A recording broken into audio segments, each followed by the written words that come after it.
Сәлем достар, менің YouTube каналыма қош келдіңіздер. Менің YouTube каналыма тіркеліп қойыңыздар. Менің есімім Айгерім.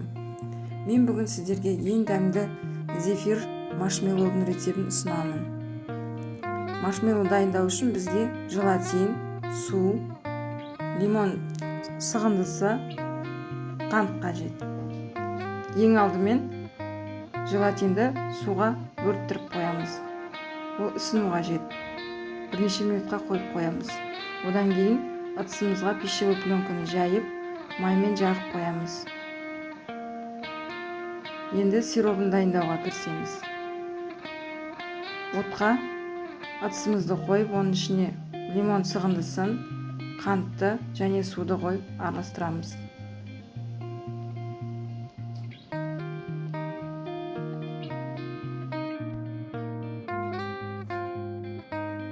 Ісінген желатинімізді водяной баняға қойып, қайнатпаймыз, тек ерітіп аламыз.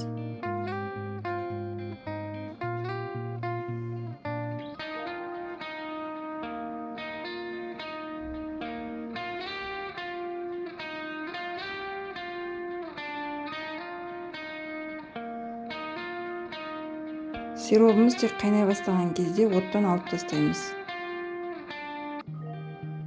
Сиробымыздың ішіндегі қант толығымен еру керек. Дайын сиробымызды миксерлейміз.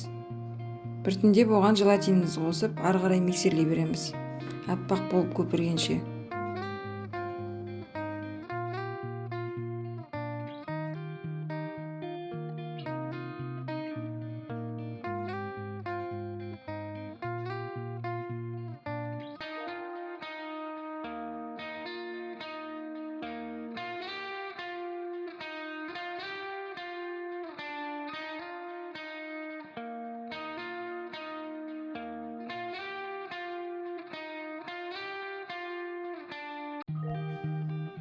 Миксеріміздің қуаты жоғары болса, онда біздің сиробымыз 7-8 минутта дайын болады. Егер төмен қуатты миксер болса, онда 10-12 минут қажет болады.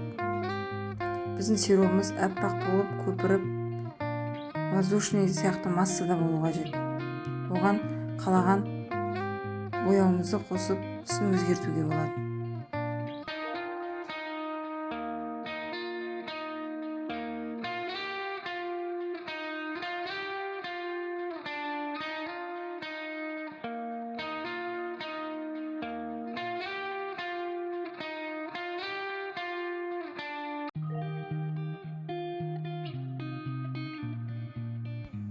Дайын болған маршмеллоуымызды дайындап қойған ыдысымызға құйып, біркелкі қылып жағып шығамыз және бетін пищевой пленкамен жауып, холодильникке салып қоямыз. Яғни тоңазытқышқа салып қоямыз.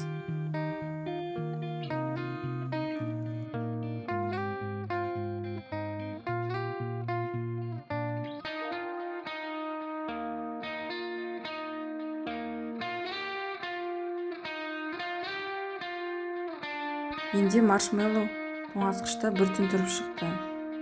Енді бір ыдысқа кукурузды крахмал мен қант ұнтағын араластырып себелейміз. Дайын маршмеллоуымызды үстіне қойып, тағы да сол ұнтақпен себелейміз дайын қоспамен. Және де бірнеше бөліктерге кусочектарға бөлеміз.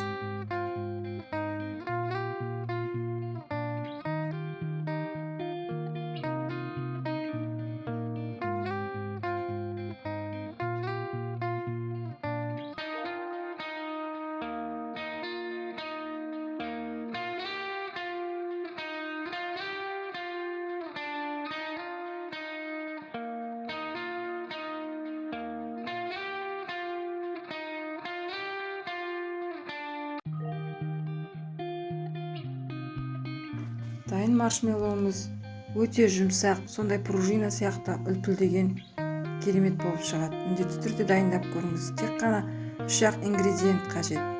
Яғни су, желатин және қант қажет.